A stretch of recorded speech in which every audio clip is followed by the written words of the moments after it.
Hey boys and girls, welcome back another week. This week we're going to talk about balancing, stunts, tumbling, kind of that gymnastic unit that we would do every year with our mats. So you want to find somewhere soft. If you have a carpeted area at home, that would work great. If you don't have a mat, please ask your parents before you do any of these. Do not do them on a hard surface. Even though we're not doing major stunts and tumbling, you still want a soft surface to work on. So we're going to talk about some different exercises. I'm going to explain them. Coach Garcia is going to demonstrate them for you. Our floor is hard, it's tile, so we did put a mat down for these. So the first one we're going to do is called an up swing. And what that is you're going to start off in a kneeling position. And it is pretty difficult to do, but just try your best and see if you're able to do it. And you are going to try to kind of pop your body into a standing position on your feet. So you're going to swing your hands back, and you're going to see if you can kind of get up onto your feet from your knees. Yeah, boys and girls, try to focus on kicking your feet forward, okay? This is a little bit difficult, so if you so after you do one, what we really just want you to focus with all of these exercises is just trying to do maybe like 5 of them, okay? And then if you can do more, that's fine. But for this one, for the upswing, you really want to start, and you're trying to like kick yourself up, but focus on bringing your feet forward. So I'm gonna go down, and I'm gonna kick my feet up, swinging my feet this way, and then you can stand up. Okay? It's a little difficult. Try to do it. Maybe focus on bringing those feet forward. Exercise number 2 is going to be a squat to a heel click. So you're going to be in a squat position, jump up, and make your heels touch each other. Okay, and like the other one, try to perform around 5 of these. If you can do more, that's good, and turn it into like, get a little bit of a cardio burn at the same time. So you squat down, you jump up, and kick your heels up, and then you stand straight. All right, exercise number 3 is going to be starting our jump turns. So for the first one, it's called a quarter turn. So if you think of a quarter, a 25-cent quarter, that kind of gives you an idea of how far you're going to go. So you need 4 quarters, right, to make it all the way around. So you're simply going to jump and turn a quarter of the way. Yeah, so for the jumps we're gonna be turning clockwise to our right. So think of the clock, splitting it up into 4s.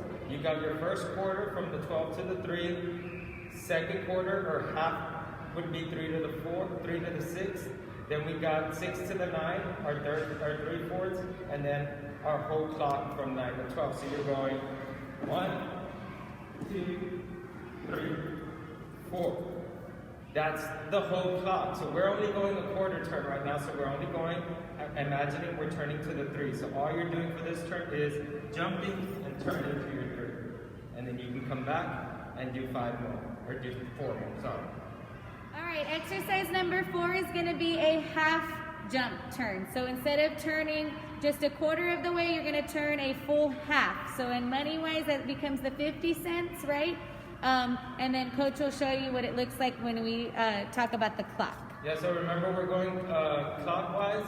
So I'm going to my right now. I'm going to my half turn, which is imagining you're landing on the 6. Now, if you noticed earlier on my quarter turn, I kind of exaggerated my jump up. Now, there's a reason for that. Is because eventually we're going to be going all the way around, and in order for me to get to my half turn, I need to have more air under me. So here I go. I'm not going to my quarter, I'm going to my half. So I'm imagining I'm landing on my 6. And I come back, and you do it again 4 more times. All right, boys and girls, for the next exercise, we're going to do a full turn. So just like Coach said, we're getting bigger and bigger on those turns. You're now thinking of the whole way around, so a whole number or the full turn on this jump. So now I'm imagining I'm going all the way back around. I'm starting at my 12 of the clock, and I'm landing on my 12. So remember, exaggerate that jump like we did previously. Here I go. Hey. 4 more, boys and girls. You've got it in you. All right, boys and girls, for the next one, it's called a shoulder stand. So you're gonna kind of rest your whole body on your shoulders, lifting your legs up. So you're gonna need to be laying down for this one. Now for this one, boys and girls, I'm going to use my hands and hold myself up a little bit to help me in the process to try to straighten my legs as much as possible while standing on those shoulders. So I'm going to lay down. I'm going to bring my body up. I'm holding myself up with my arms, and now I'm slowly trying to straighten my legs up as much as possible. Hold it for 5 seconds. 1, 2, 3, 4, 5, and then down. And you can try it 5 more times. All right, boys and girls, for the last one we have today, it is a front support stand or a plank, and then you're gonna turn it to a back support plank. So you're gonna need to be laying down on your hands and your toes for this one, and Coach will show you how to demonstrate it. And then when you finish, boys and girls, you hold it just for a little bit, simply sit down and kind of go back to that plank position and do your next 4. So I'm going to start on a front plank, and I'm going to bring myself over to a back support. Bring your body down, and just turn back around, and do your next 4.